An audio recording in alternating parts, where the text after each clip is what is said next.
having them on here and putting their experience on for everyone to listen. That's our goal as far as this podcast goes. And, And I'm Jay Kushner, for y'all that don't know me. I'm originally from North Carolina. Came down to Florida. Came down to Florida to live my art dreams. Graduated with my bachelor's in fine arts, and now I'm just trying to do everything I want within my passion of growth, And I've been out here almost a year now, just been connecting to the right people. Thankful that I met Mr. Henry to give us this opportunity to keep this doing what we do as Black young creators. thank you, Jay Coach. And tell us about who you are. Yeah, you can just be. Anyways, I'm Big Dan. People call me that. My actual name is Dan Pierre. I go to school for civil engineering. I want to be able to design homes, and I design a whole bunch of buildings and stuff for other Black men or colored people. Thank you. And also, I'm still learning about businesses and stuff like that. I also want to educate other people of color for how this world really is, and everything that we weren't taught per se in school, or out of school, or in our environments. I just want to make sure I uplift this community and uplift this per se world. Y'all like to tell them who y'all are, since they're newcomers? Hotep. Means peace. Grand Rising family. I'm Chief Elder Canty of the My Out Conscious Project. Along with Brother Henry, which is going to come and introduce himself. But our goal is to get these young brothers into that place of entrepreneurship, buying stocks, bonds, investments, and opening up their own business. But mainly, the main concept of why we're here is so we can go back to our roots, called Ma'at, and train each other on the purpose of why we are here today. We rule this planet. We govern this planet. Everything you see, we created or invented. And we're tired of our miseducation of our kids. So the rites of passage for young people, that's when we go into Levine Academy and we teach the young people, the young kids, from first grade on up, on who they are, the kings and queens that they really are. So I'm very much proud of you young men, you young nobles, you young pharaohs, very much proud of you, okay? And don't let nothing and no one tell you what you cannot do, because you can do it. We've done it before, we will do it again once we come together on a oneness. And that, I'm going to give you Brother Henry, the owner of WAWG bookstore. We got. All right.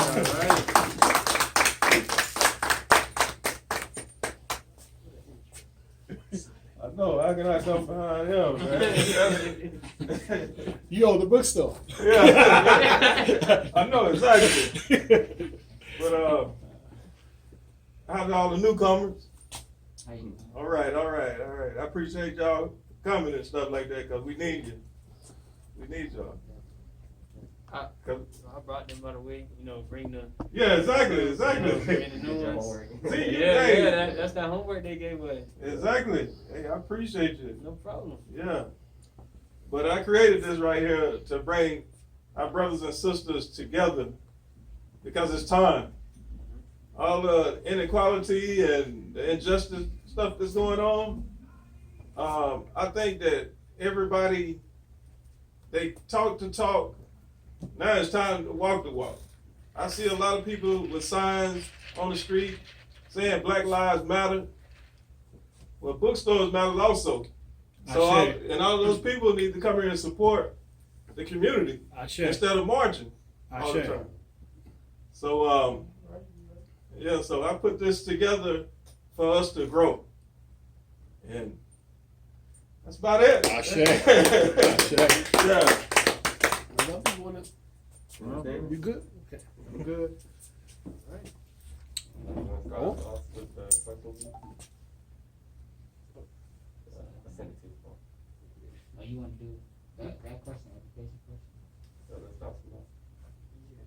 can start the first questions. Okay. Start the first question. So my first question is, what was our biggest? Okay. What has been our biggest challenge that you faced in your life, and how have you overcame that challenge?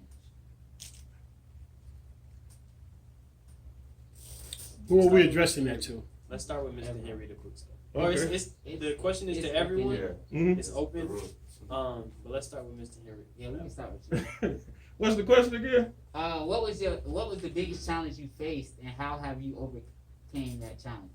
Oh, my biggest challenge, I say, is fear. And I overcame fear because I studied fear. I researched it. Like when you're in college and stuff like that, you go to college, you research books and all that. You research things. I researched fear. And I was able to defeat it because of our ancestors. So they were powerful people. And I feel like my DNA come from those powerful people. And when I look at I say my body, it's gonna go back into the ground. It's gonna go back into the dirt.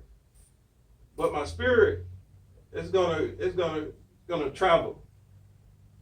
And the way the churches and everybody else say it's a beautiful place, and that's the place that I'm trying to get to. That's where I'm heading. That's where everybody heading in there. So it's best to get away from that fear and do what you here. Do what you came here to do. If it's helping your people, you should do it without fear. Yeah. So Sure. that's it. Repeat the question. What was your biggest challenge, and how have you overcame that challenge? For me, I would say one of my biggest challenges was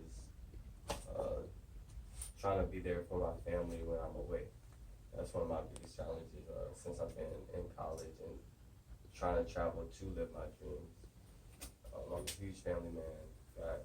Got like 5 little brothers, and I want to set that standard and that level of like growth for them to follow into. So I'm trying to, I guess, making the right steps for them to follow is my biggest challenge. Guess I'll go.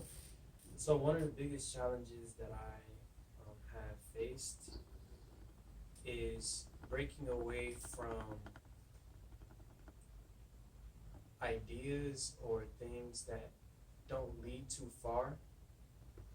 I say this is like, I'm 22, so there's a lot of things that my peers would probably do that I know wouldn't lead to longevity, if that makes sense.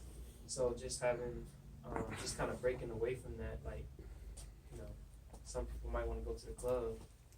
I don't see the point of going to a club and wasting money on a stripper or something like that, or an exotic dancer, if you will. But it's just things like that where it's harder to break away from the norm, if that makes sense, when it's all around you, when you see it all around you. So, and how I kind of overcame it, parents and friends, environment, from my father teaching me, okay, you need to save now, you need to, you know, kind of putting that in my head, and then like-minded friends where it's like, oh, you want to own a business? I want to own a business too. So, and it's just kind of iron sharpens iron kind of thing. So, yeah, that's one way I overcame that. Well, I think I'm gonna step in this one. I have to step in this one because I got you young people here, and y'all need to know some real truth and some real history. All right, you ready? Now, do your question for me once again. Okay, my question was, what has been your biggest challenge, and how have you overcame that challenge? Okay. My biggest challenge in life was life itself. Life itself was my biggest challenge. and I believe I call it the word privileged. I was privileged to be raised with mama and daddy all my life. It's a privilege. While we're going through this right now, I'm going to let you know in advance, you're going to see tears coming out of this brother's eyes because I'm so sensitive and thank you. Yes, about what I'm doing. I'm so there. I've been through hell and back. Okay, you would not believe the facts that you're sitting with a brother that's been through 27 years of a drug addiction, in and out of penitentiary, incarceration, homeless, because of my addiction, and I still have bullets in my body today, sitting right here. So my fear was life itself. My challenge was trying to break away from what we were raised under, which they call religion, okay, whatever it might have been, Christian family, Bible given to you. But my biggest challenge was to face that fear of knowing the truth.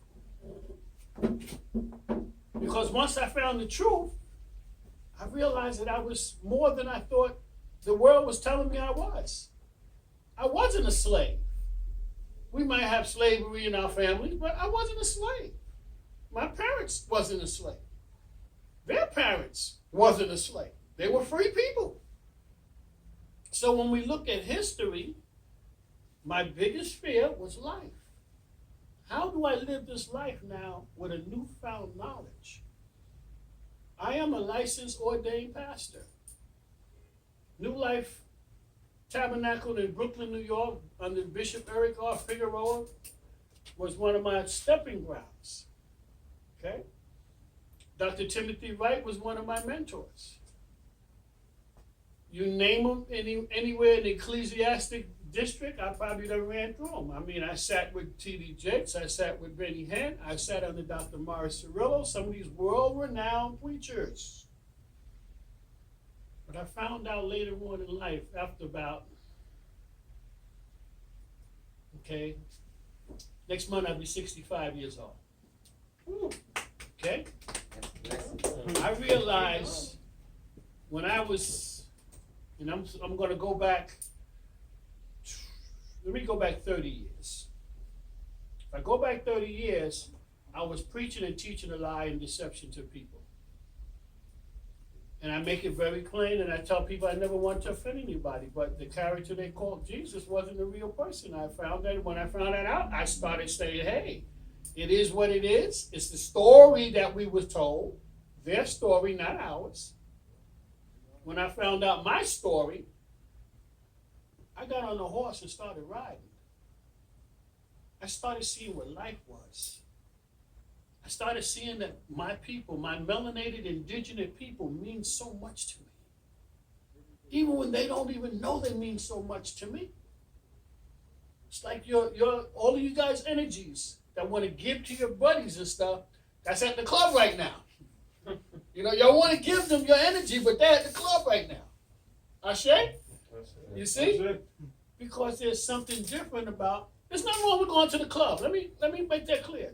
We're supposed to go out and have a good time and party, but not every single weekend. We need to get this here together.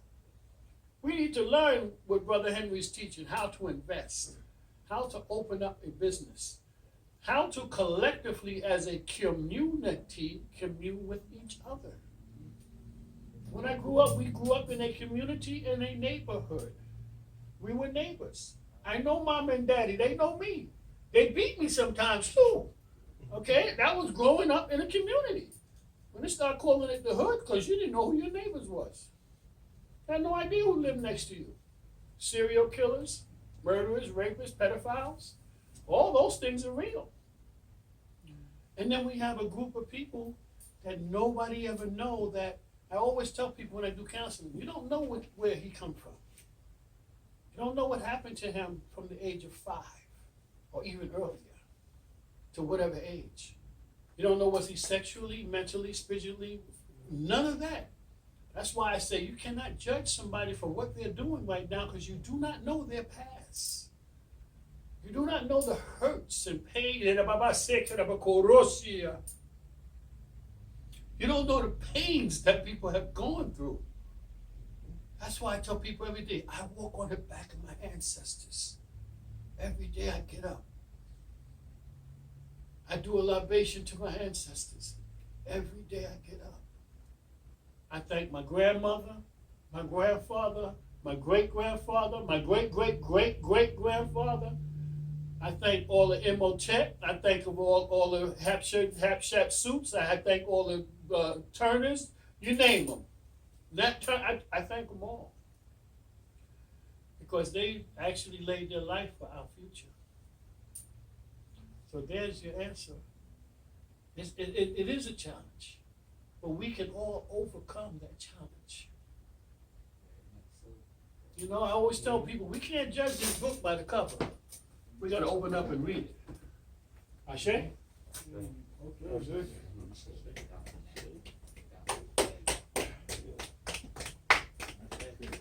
Ashe. I'm back. Can you read that question one more time for me? Yeah.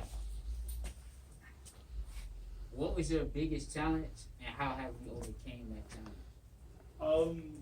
My biggest challenge is adversity of life right now. I've overcame a lot of things, but I'm still overcoming other things. Sure. It's something like that Les Brown said before. You're either in a storm, getting out of a storm, or just getting in a storm, getting out of a storm, or headed to one. But my biggest challenge is just adversity. When I was in middle school, starting from 6th grade to 12th grade, I had this problem with reading, like, per se, this FCAT test that you had to take.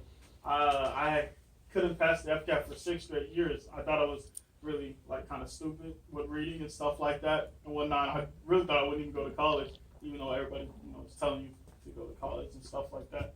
But somehow I finally passed my senior year the last time. Just saying, I took it like 20 times though. But I realized through all those times, all those struggling with reading, it was adversity. That's something I was just facing. I was going through a lot of depression and stuff like that. But I realized that, hey, if you keep sticking to something long enough, you'll eventually pass it. And that helped me enough to get to, per se, college. But I see that with life. I see that with trying to build your next step, build your next house, build your next, wealth or something like that, per se. I'm very helpful. I'm very thankful to be around a whole bunch of other like-minded people that are not only giving back to the community, but giving back to people of our generation. I just hope to do the same to my next generation or the people around me. I want to be a part of this movement, but that is my take on it. Sure. Number 2. That'll be a good separate for that. So the next question, everybody, is number 2. It says, what are some ways that the older generation can connect to the new generation and vice versa? As he said, like, just learning your history and stuff like that, just knowing where you come from, knowing what has happened, and how can we, how can the older generation pass that down to us, so like we can make a better decision. Like they say that a lot of people want to be out there and be independent, but they also say like if you get shot by a bullet, you don't need to get shot by a bullet to know it hurts. So that's the same thing. We don't need to actually go through that same experience to understand what that experience should do for us. So that's very important that we have people that's older than us to tell us which path, which way we can go to stir us in the right direction. So I feel like that's how older generation and younger generation can connect to each other. I would kind of like to add to that. I believe that one way is mentorship. Mentorship.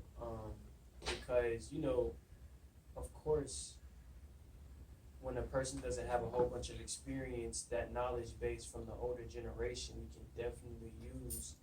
But it's, and vice versa, the insights from the younger generation something that the older generation may be naive to or not able to see at all, we point that out. I often see like a younger person might point something out, but an older person will say, "No, you can't teach an old dog new tricks," or or it's just, "No, I don't care what you have to say," or you're younger, so we look down upon you. Anything you say is null and void. But yeah, that's what I have to say about that. Mentorship. It can go either way. Well, it's funny you use that word. Recently, what I was telling my twins is that we need to change some of the lingo that we use towards one another. I used to call myself a mentor to young people, but now I call myself a life coach.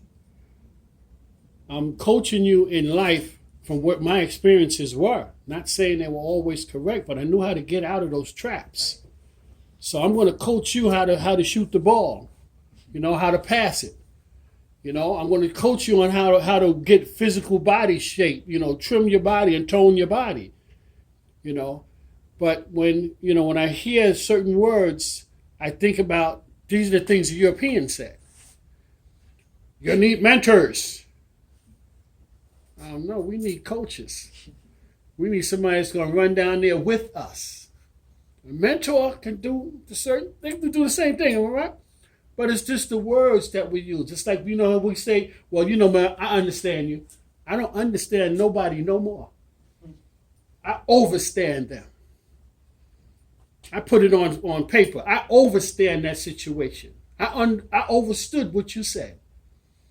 I don't put myself under anything anymore because we've been under their feet for the longest.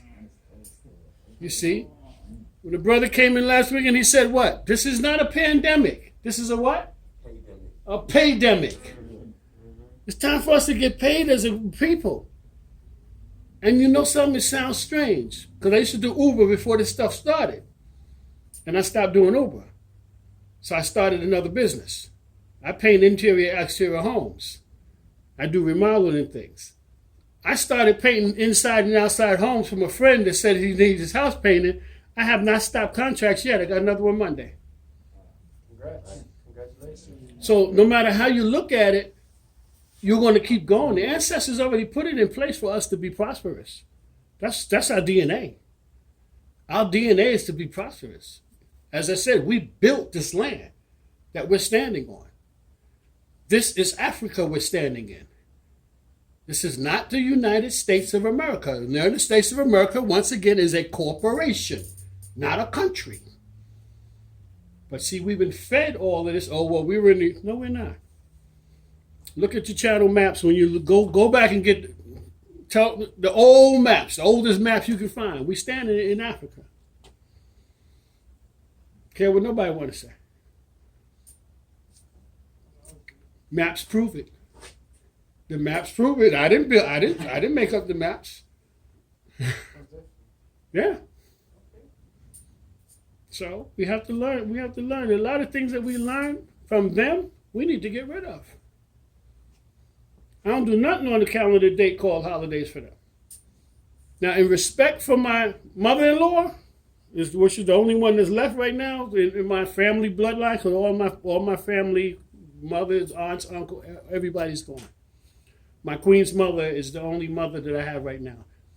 Okay? On respect to her, we'll go over that house on the day that she celebrates it. But me and my queen don't do any of that at home.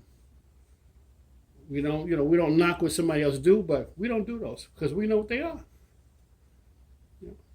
Pagan holidays. And especially the one coming up now. They massacred people and they celebrated the massacre of other people and taking their land. That's what they're celebrating come the 25th, 6th of this month. And we say, oh, it's just about family. We were about families from day one. We do barbecues and cookouts any day of the week we want to do it. Wednesday night, Thursday morning, we don't care. We barbecue, cookout because it's family. Family coming over from New York, all right, head up the grill. Let's go. We ain't gotta wait till no day to do that. Just like they call February, I don't do February. I'm Black History 365. So there ain't no Black History Month for me. Life is Black History. Live it every day. Every one of us live Black History. So you gotta start telling the young people, tell people, that ain't what it is now. Let them feel any way they want to feel. You're not insulting them, you're telling the truth. They say the truth will make you free. Depending on what kind of truth you're listening to. Go ahead. Come on, my brother.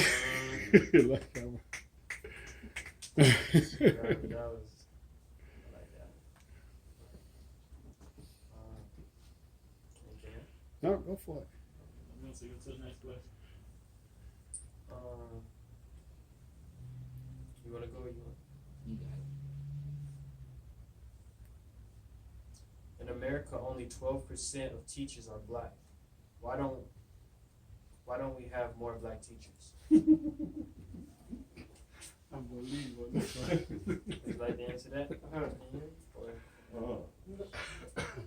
I could tell you, really. I mean, I know we need more black teachers. I can answer that. I'm more like education-wise.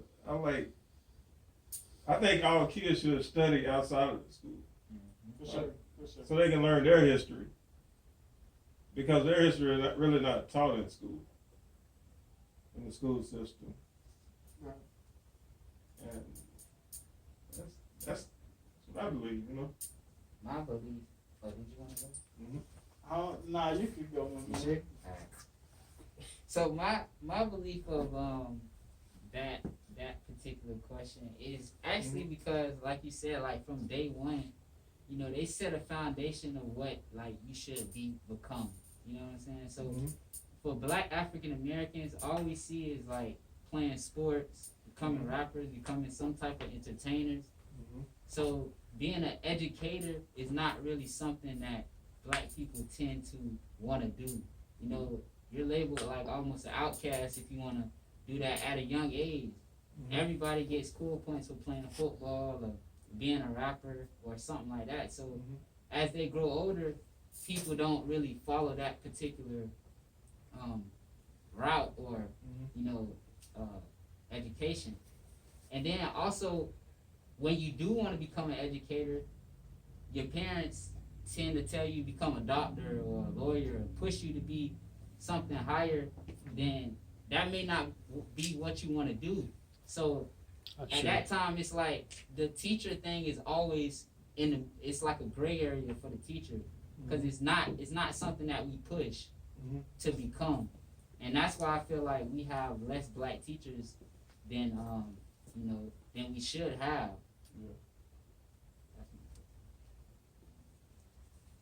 I don't got no comment on this one. I really don't have anything on more or less black teachers. I do believe that, in school, mostly it's a scam, to be honest with you. But I usually believe that we should be taught more in school about other things outside of like stocks or bonds or mortgages, loans, other stuff that, that is going to affect you out there in the real world.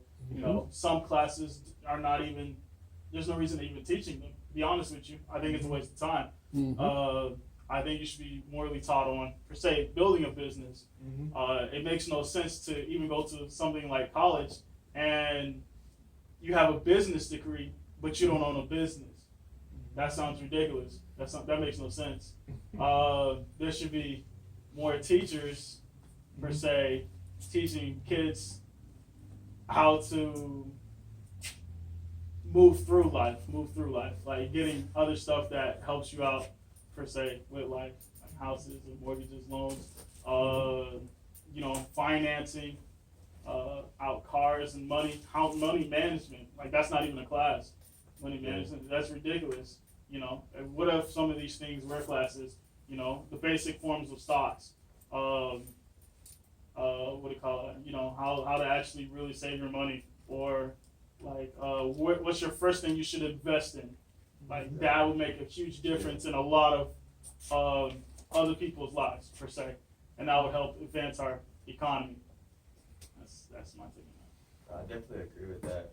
And you had like a lot of points that was coming up on like some of the questions, like learning about stocks and like having money management. Why isn't that a class? Why aren't we taught that from a young age of how to learn how to do taxes and Right. bills and stuff Right. like that? Should be something that should be required, just like gym and math and everything else. Like it should be required that we learn about maneuvering our money. Now, when you guys think about it, every race on this planet teaches their young people what you're talking about, but ours.